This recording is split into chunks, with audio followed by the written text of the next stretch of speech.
Definitely Faulkner. There's something about the way that he writes about the American South. When I read, because I read Faulkner throughout my life.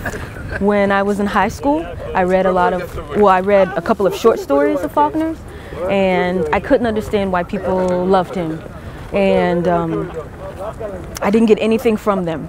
They were too difficult for me to understand, and so too complicated, and I didn't like him. And then when I was in college, I read more Faulkner, and at that point I'd grown up a bit so I could understand how genius he was, or that he was genius, but I still didn't understand him, and I didn't have an emotional response to what he was doing. And it wasn't until years after I'd graduated from college, say I was in my mid-20s, I read him again, and I read As I Lay Dying. I'd never read that before, and which I referred to right in Salvage the Bones. And I read As I Lay Dying, and I can't explain it. It was like an explosion, you know, in my chest and in my head, and it was amazing. Just how alive these characters were, and how beautiful his language was, and so definitely I think that he's a really important influence on me and on my development as a writer. And I think he showed me, he helped me to discover my voice, I think, because I looked at what he was doing and I loved it so much that I wanted to be able to do some of the same things. Let's see, so, you know, Faulkner, and I love Louise Erdrich. I think I'm pronouncing her last name correctly. I love her work. Let's see, Toni Morrison, of course. There's a writer he wrote during the Harlem Renaissance named Jean Toomer. He didn't write much.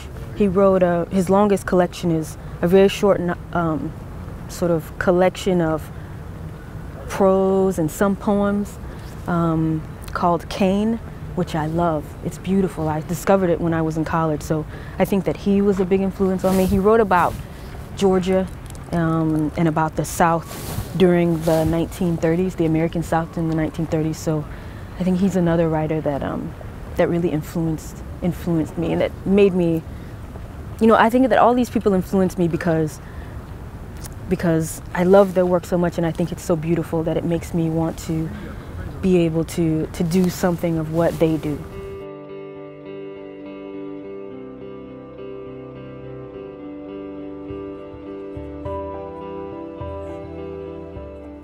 I mean, I think that that my work can be seen as political.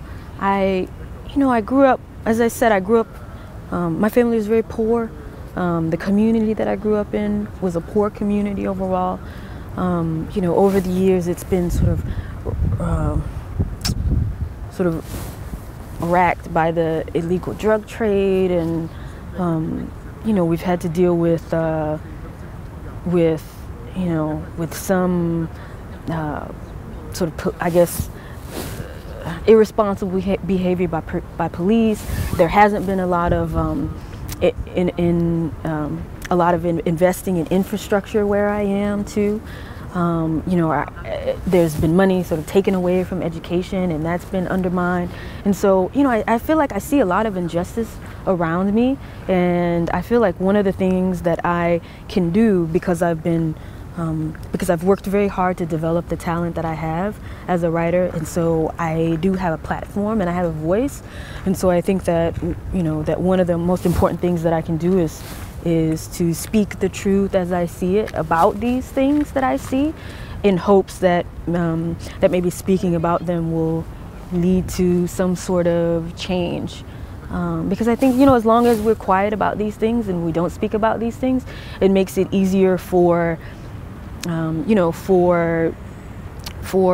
communities to be oppressed, and for them, you know, to not be invested in, and for their concerns to be ignored by people in power. And so, you know, that's definitely something that I want to do in my work, is like bring attention to that.